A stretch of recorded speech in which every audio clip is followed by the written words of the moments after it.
अस्सलाम वालेकुम, कैसे हैं आप सब। और आप सबको ईद मुबारक, क्योंकि ये ईद के दिन की कुछ चीजें बन रही है। उसमें से एक चीज आपके साथ शेयर करूंगी, वो इसलिए क्योंकि कीमा आपने शायद मेरे चैनल पे देखा होगा और यहाँ नहीं तो डेली ब्लॉग पे आपको जरूर मिलेगा। मैं पहले डालते रहती थी ये सब चीजें। तो आज थोड़ा मेरे दोस्तों की डिमांड है कि जो मैं स्पेशल चीज कभी कभी बनाती हूँ, तो उनकी डिमांड पे आज मैं स्पेशल कीमा बना रही हूँ। उसी के साथ चिकन कबाब बना रही हूँ, उसी के साथ एक अलग तरह के राइस होते हैं वो बनाने वाली हूँ, पराठे बनाने वाली, बहुत सारी चीजें बनाने वाली हूँ। तो मैंने बोला कि ये वाली जो चीज है ये मुझे लगता है कि आप बहुत पसंद करोगे। बस एक अंदाजा लगाया मैंने, क्योंकि जो कुकिंग का शौक रखते हैं ना, तो उनको ऐसी चीजें थोड़ी डिफरेंट और इजी तरीके से घर में बनी हुई चीजें बहुत ज्यादा पसंद होती है। तो मैंने सोचा ये वाली रेसिपी आपके साथ शेयर करूं। तो चलिए आइए मैं आपको बताती हूँ कि इसको किस तरीके से बनाते हैं, क्या मसाला लगता है और इसका प्रोसेस कैसा रहता है। जैसे आप यहाँ मसाले सारे देख रहे हो, तो सारे मसाले आपको दिख ही रहे होंगे कि सारे मसाले खड़े हैं, कोई भी यहाँ पे पेस्ट नहीं है और हमको खड़े मसाले ही चाहिए था इसके लिए। तो ये जो आप देख रहे हो ये जिंजर है, इसको मैंने लंबे लंबे बिल्कुल बारीक कट कर ली हूँ। उसी तरीके की प्याज है, उसको भी लंबे और बिल्कुल पतले तरीके से कट करना है। मतलब कहने का मतलब है कि सारी चीजें लंबी होगी लेकिन पतली होगी। और उसी के साथ में ये है गार्लिक, तो ये गार्लिक भी आप दीजिए, देखिए पतले हैं और लंबे हैं। और टेस्ट के हिसाब से आप ग्रीन चिली जितनी चाहो उतनी ले सकते हो, पर थोड़ी स्पाइसी होता है तो ज्यादा मजा होता है, पर मैं स्पाइसी नहीं खाती हूँ तो मैंने थोड़े से कम लिए हैं। और उसी के साथ टमाटो भी आप देख सकते हो कि ये भी लंबे हैं, पतले हैं, और आई थिंक 3 से 4 ही लिए हैं मैंने। और हरा धनिया है, और उसके साथ में ये है खड़े मसाले, जैसे दालचीनी है, लौंग है, जीरा है, और ये फूल बोलते हैं इसको, बादाम फूल ये है। और उसी के साथ जो ब्लैक पेपर है ये आपने देखा मैंने दरदरा करी उसको, इसको बिल्कुल, इसको भी पाउडर नहीं करना है हमको, बिल्कुल इसको बस हाथ से कूट के दरदरा करना है। और उसी के साथ तेज पत्ते हैं, जो मैंने 2 लिए हैं, लेकिन इसको मैंने पीसेस करके लिए 2 तेज पत्ते। तो ऑलमोस्ट जो इतना मैं मसाला आपको बता रही हूँ, तो ये मसाला मेरा ½ kg मटन का कीमा लिया है मैंने, उसके लिए है। तो ये मटन का कीमा है, और कीमा बिल्कुल लेके आप धो लीजिए, साफ कर लीजिए, और किसी छन्नी की मदद से आप इसको रख दीजिए ताकि उसके अंदर का जो पानी है वो पूरा निकल जाए। और कीमा बिल्कुल इस तरीके का क्लीन होना चाहिए और बारीक होना चाहिए। देखिए बिल्कुल बारीक कीमा, कुटा हुआ कीमा है ये। आप चाहो तो मशीन का कीमा भी यूज कर सकते हो, बट ये जो बारीक हाथ का होता है बहुत टेस्ट देता है ये। तो बस ये सारे जो है मसाले हैं, ये कीमा है, तो इसको किस तरीके से बनाना है चलिए मैं बताती हूँ आपको।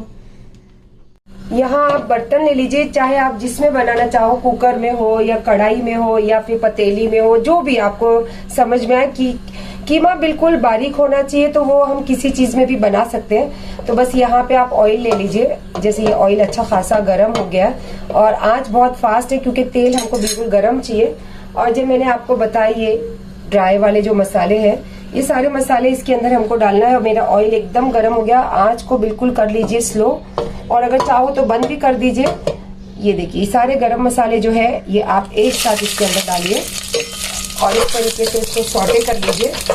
और इसी के साथ साथ जैसे ही ऑयल में इसका जो फ्लेवर है वो आने लगे, तो इसी के साथ साथ आप थोड़ा सा टर्मरिक पाउडर, जो हल्दी पाउडर होता है, वो आप इसके अंदर डाल लीजिए ताकि जो इसका कच्चापन है वो निकल जाए इस तरीके से ये।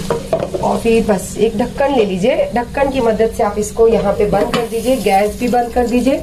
और ये ऑयल को होने दीजिए ठंडा, क्योंकि हमें ये वाला फ्लेवर वाला ऑयल चाहिए। तो इसके बाद आगे का जरा सा ठंडा होने दीजिए तेल, फिर मैं बताती हूँ आपको आगे।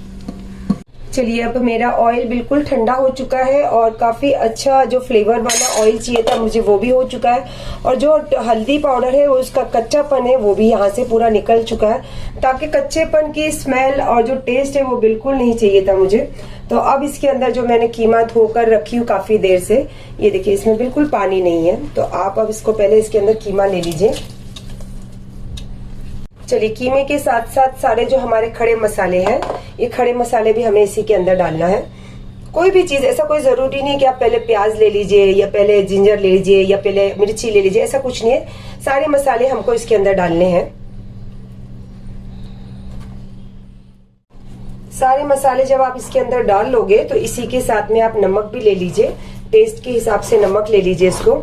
और चम्मच की मदद से आप इसको सारे चीजों को अच्छे से मिक्स कर लीजिए, जैसे मैं करने वाली हूँ इस तरीके से। फ्लेवर वाले ऑयल में आपको ये कच्चे मसाले और कीमा, इसको बहुत अच्छे तरीके से मिक्स करना है। यही इसका पहला प्रोसेस होता है और ये बहुत मतलब फायदेमंद रहता है। क्यों? क्योंकि जब ऑयल जो है वो फ्लेवर वाला है, सब मसाले हैं सारे कच्चे हैं, तो सब सारी चीजें अच्छे से कीमे के अंदर जब मिक्स हो जाती है तो ऑटोमेटिकली उसके अंदर टेस्ट जाने लगता है और फिर पकाने जब हम रखते हैं तो सारे जूस अपना छोड़ने लगते हैं और कीमा उसी के अंदर पक के काफी अलग टेस्ट और काफी एकदम रॉयल टेस्ट की तरीके से ये तैयार होता है। अब जैसे ये मैंने आपको दिखाया कि सारी चीजें मैंने अच्छे से मिक्स कर ली है और बस इसके अंदर अभी पानी वानी कुछ यूज नहीं करना है। हाँ, ये है कि जो हमें टेस्ट चाहिए वो टेस्ट के हिसाब से आप नमक ले लीजिए। वैसे थोड़ा नमक कम ही डालिए, बिकॉज जब कीमा सूखता है पहले तो वो पानी छोड़ता है और फिर लास्ट में जब भूनने के बाद जब कीमा कम होता है तो फिर नमक ज्यादा होने का चांसेस रहता है। तो हमेशा नमक की मात्रा थोड़ी कम ही रखिए। जब लास्ट में पानी सूखने के बाद आप एक बार टेस्ट करो, अगर वो परफेक्ट है तो ठीक है, अगर कम लगे तो फिर थोड़ा सा आप ऐड कर लेना। जैसे ये पूरा हो गया, ये जो इसका प्रोसेस है ये पूरा हो गया और थोड़ा सा इसको टाइम लगता है क्योंकि ये स्लो आंच में इसको छोड़ना रहता है ढक्कन लगा के। अब इसको हम गैस पे स्लो आंच पे छोड़ देंगे। इसके बाद जो तैयारी रहती है वो सारी आप कर सकते हो, इवन रोटी है, चावल है, सैलेड है, समथिंग तब तक ये टाइम लेने वाला है। मतलब आप 4 चीज 5 चीज रेडी करोगे उसके बाद ये आपका कीमा रेडी होगा, क्योंकि इसको सारा चीजें हैं वो स्लो प्रोसेस पे होती है। स्लो प्रोसेस पे इसलिए होती है क्योंकि हमें दूसरा कोई पानी एक्स्ट्रा इसमें डालना नहीं रहता। कहीं ऐसा लगे कि हमने बहुत ज्यादा कीमे में से पानी निकाल दिया तो आप थोड़ा पानी, आई थिंक आधा वाटी यूज कर सकते हो, बट अगर नहीं जरूरत लगी तो आप पानी मत लीजिए।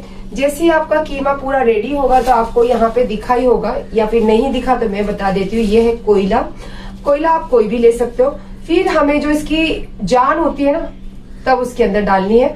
तो अभी ये रूह है, जान अभी बाकी है। तो चलिए रूह को हम रखते हैं पूरी तरीके से तैयार होने के लिए। रूह हमारी सोई है, इसको जगाने के लिए तैयारी करते हैं। जैसे आपको आवाज आ रही होगी तो जब हम ये टोप रखते हैं गैस पे तो उस वक्त हमें आंच है ना बिल्कुल बड़ी रखनी चाहिए, ताकि जल्द से जल्द ये जो टोप है ये गर्म हो जाए और अंदर जो कीमा मसाला है वो भूनने की आवाज शुरू हो जाए। और इस तरीके से हमें पूरा मिक्स करके फिर इसको ढक्कन लगा के स्टीम में छोड़ना है, ताकि जो इसकी स्टीम है वो भी बाहर नहीं जाए, बट जो टोप है हमारा वो बस जल्द से जल्द गर्म हो जाए। जैसे ये हो चुका है और यहाँ पे देखिए जैसे पकने का शुरू भी हो गया है। बस अब ये मैं लगाऊंगी ढक्कन, क्योंकि मुझे इसकी स्टीम थोड़ी भी बाहर नहीं छोड़नी है, और आंच को कर दूंगी स्लो। अब मैं आराम से इसको आई थिंक 30-40 मिनट के बाद ही चेक करने वाली हूँ।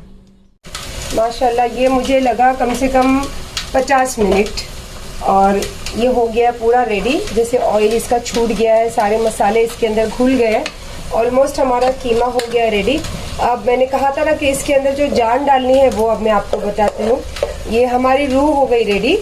अब इसके अंदर जान डालना है, तो चलिए जान किस तरीके से इसमें डालना है वो मैं बताती हूँ। जो मैंने आपको कोयला बताई थी तो उसको मैंने यहाँ पे रख दी हूँ लाल होने के लिए, मतलब तैयार होने के लिए। तो ये बस तैयारी होने को है। अब इसको इसके अंदर रख के कैसे इसके अंदर जान डालना है चलिए बताती हूँ। चलिए आप कोयला इसके अंदर ले लीजिए, एक स्टील की बर्तन कोई भी आप इसके अंदर रख लीजिए, और घी हो जो आपको पसंद है, बटर हो या घी हो। सबसे पहले तो आप आंच बंद कर दीजिए, गैस मैंने बंद कर दिया है और मैं थोड़ा सा देसी घी ले रही हूँ।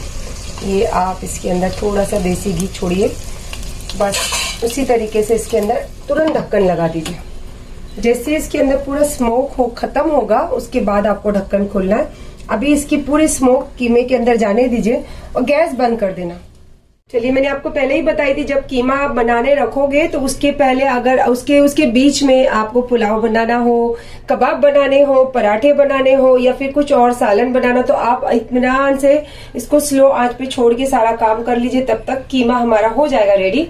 तो माशाल्लाह आपके सामने ही मैंने कीमे में स्मोक फ्लेवर डाला था। ओहो हो माशाल्लाह बहुत अच्छी खुशबू आ रही है, और अल्हम्दुलिल्लाह जो इसका स्मोक फ्लेवर था और देसी घी से उठता हुआ तो वो सारा ये कीमे में मिक्स हो गया।